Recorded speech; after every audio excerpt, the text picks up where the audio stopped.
We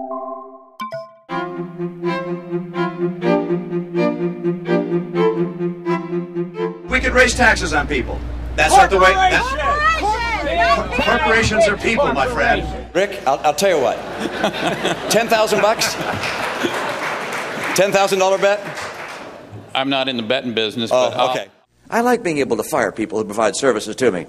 We took a concerted effort to go out and find women who had backgrounds that could be qualified to become members of our cabinet. I went to a number of women's groups and said, can you help us find folks? And they brought us whole binders full of women. There are 47% of the people who will vote for the president no matter what.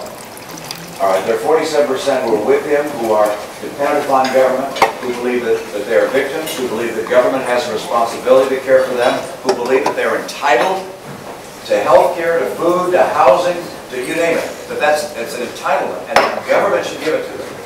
And they will vote for this president no matter what.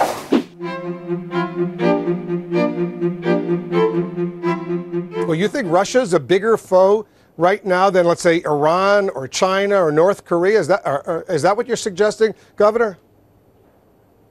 Well, I'm saying in terms of a geopolitical opponent, the nation that lines up with the world's worst actors. Of course, the greatest threat that the world faces is a nuclear Iran, and nuclear North Korea is already troubling enough. We go to the United Nations, and who is it that always stands up for the world's worst actors? It is always Russia, typically with China alongside. And so in terms of a geopolitical foe, a nation that's on the Security Council, that has the heft of the Security Council, and is, of course, a massive nuclear power, Russia is the geopolitical foe. Fox News alert now, right? Vladimir Putin signing a treaty to annex Crimea only 2 hours ago. We're covering breaking news tonight of an air disaster. The crash of Malaysia Airlines Flight 17, a commercial airliner which the U.S. says was shot out of the sky by a surface-to-air missile over Ukraine, with 295 people on board. The United States and its European allies turned up the pressure on Russia today in what has become the biggest East-West confrontation since the Cold War. Senior White House correspondent Bill Plant reports they imposed new economic sanctions on Moscow for its continuing support of separatists in Ukraine. If the president's reelected, Obamacare will be fully installed. In my view, that's going to mean a whole different way of life for people who counted on the insurance plan they had in the past. Many will lose it. The president's health care law raises the standards for insurance policies, which many consider to be a good thing.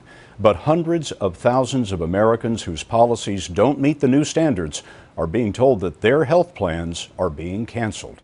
Even though it's a small percentage of folks who may be disadvantaged, it means a lot to them, and it's scary to them. And I am sorry that they, are finding themselves in this situation based on assurances they got from me.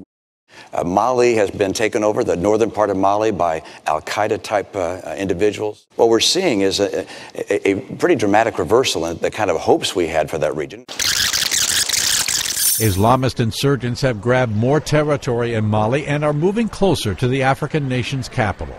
Last week, French President Francois Hollande deployed some 550 troops to Mali, and he has authorized airstrikes in the northern and central parts of the country.